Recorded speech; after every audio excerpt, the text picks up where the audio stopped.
All right, everybody, our first guest today is somebody we've been trying to get in for a while because we really completely and totally dig her and her music. And when you're talking South Sound, rhythm and blues queen, old school funk and blues and all that's cool, there's only one voice and there's only one lady, and that is our own South Sound right here in Tacoma, Kim Archer. She's with us today. Kim, thanks for coming in. You are so welcome. Thank you for such a lovely introduction. Oh, Joe, have you seen Kim play? I have not had the opportunity yet. Just off your site, some of your videos, and okay. Well, makes me definitely want to go. Yeah, I've been to at least 2 or 3 of the Kim Archer productions, and it leaves you always wanting more. When she shuts it down, you're bummed. Because it's like you just want it to keep going. It's right down your alley. It's fun. You have a great time. She's having a great time. The band's having a good time. It emanates, and everybody, when they finally shut it down, you're like, really? How long was that? Come on, let's do another one. And she's sweating. She needs a beer. So Kim, tell us, how long have you been playing around in the Northwest? I know you cover a lot of area. You talk about a road warrior. You were truly a road warrior, play lots of gigs and up and down I-5. How long have you been doing this? Overall, almost 20 years. And so locally, since I relocated here to the Pacific Northwest in 2004, July of 2004. And you came from? Indiana, yes. The heartland. Oh, isn't it though? Yes, the heartland. So is this where you grew up then, was in Indiana, and you hung out there until it was time to head out? Yeah, I grew up there, went to college there, played in bands through high school and college. Always knew that that's really what I wanted to be doing, but... Are you a Hoosier? I am a Hoosier. Look at that. I am a Hoosier, yes. One of the greatest movies of all time. Oh, absolutely. We think so, too. We're very proud of it, yes. Well, I think everybody agrees. That's a great film. Yes. Feel proud about that. You know, there's something about the Heartland. You know, it's full of a lot of good people who maybe some of them haven't had as much worldly experience as others, but... it's definitely a great place to grow up. It makes you really appreciate people and understand that, you know, people are very different, and that's okay. And so why the Northwest? What brought you west and not east or go down south? Because your music, it crosses lots of lines. But Northwest has never really been thought of as the blues and funk and soul capital of the United States. You know, but it should be. I mean, there's a lot of it here, but you don't really hear a lot about it. Yeah, well, you know, I think... for a long time now, I think those genres have really had a great underground sort of community and a vibe. Like, we just refuse to stop. We're just going to keep doing what we do. And I think the more we do it, the longer we do it, the better we get at it, obviously. And now I think that we're enjoying a resurgence of interest in blues and R&B. You know, a lot of... And especially live music, that's really live. You know, you're looking at Jay-Z and Maxwell and some of those really great, renowned soul and R&B artists, and they're touring with live bands. The tracking stuff is kind of starting to fade out. And Thank God. Oh, indeed, huh? Yes, we've been waiting a long time. You know, but too, I think that's, you know, music has... cycles, just like fashion, just like everything else. And I think, you know, what we're seeing is that live music is really coming back, and you know that's good for everybody. It's good for the creative people. It's good for people who play in the cover bands and play out. But more people are starting to get into that. So I think the Northwest has always had that, you know, kind of vibe to it. Yes. I think it's gaining a resurgence, and that sort of sense of community is what brought me out here. I came out here and visited a friend who was out here playing in the scene, and he kept saying, "You got to come out here. You got to come out here." He and I'd played in Indiana before together, and so I finally said, "Okay, I'll come visit you," because he just kept hounding me. So, and once I was here, I was like, "Oh, okay, I get it now." And actually, I remember calling my mom from down at Pike Place Market. I just sang a cappella with the guys that sing outside of the Starbucks. Oh, yeah. The barbershop guys. You know, they've been there forever, I guess, you know. And it was a strange thing that happened. I was kind of sitting in the crowd, and I was just kind of humming a third part. I wasn't really singing loud. I was just kind of, wow, that's great.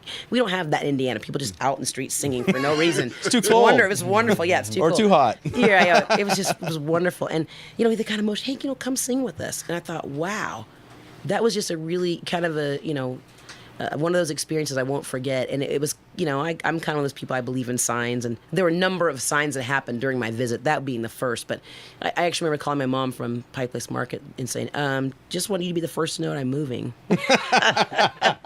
And she said, I knew that was going to happen. What, down the block or what? No, she said, Here. I said, I'm standing on the waterfront Pike Place Market, and I'm just telling you that I'm moving to Washington. She said, I knew that was going to happen. Well, it's been working so well for you since you got out here that you've been nominated for the Best Female Blues Singer by the Washington Blues Society for the year 2010. How about that, guys? That's fantastic. That is and very there's nice. no more deserving person than Kim Archer in our book. And if you don't win it, it's a crying shame, and we're going to protest, and there's going to be riots in the street. That's right. Yeah. Well, I appreciate that. Oh, so much. It's, that was a humbling experience, definitely. That organization has just done so much for not just the blues, but just for the local scene. They're so supportive of local artists. They've been, wonderful to us and to many friends of ours that are working hard, and the touring. The hardworking bands. You've got gigs every week, and this is what we do for a living. And so they're Give them some recognition. They have. They've really been a great support, and actually.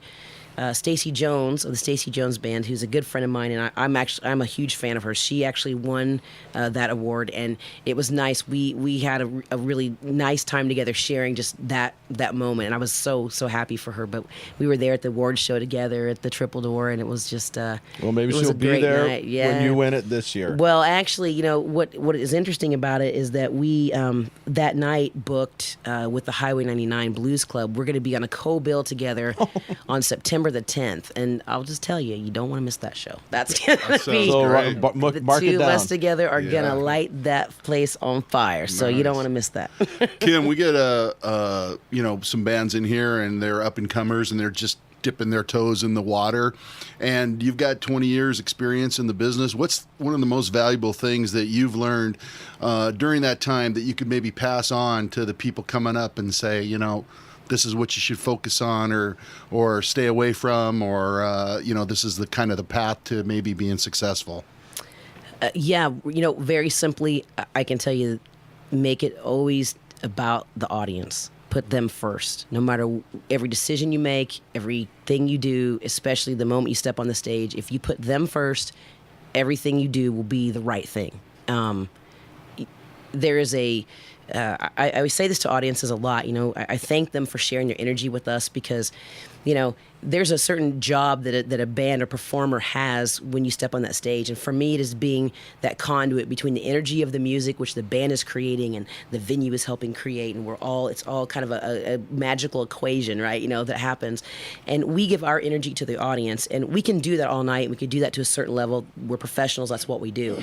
But when the audience gives it back to us and shares that with us, we escalate each other to a really good place. And I think that is that magical equation that happens at our shows, and that's what I focus on. So if you want that to happen, trust your audience, let them learn to trust you, and you will share that energy, and it will be an incredible show. Take you to new levels. It really will. And now, really will. and you do a lot of shows. I know you have the duet project, you have your band project, and you do a lot of shows. How do you do that night in and night out? How do you attain that just solid work, fundamental?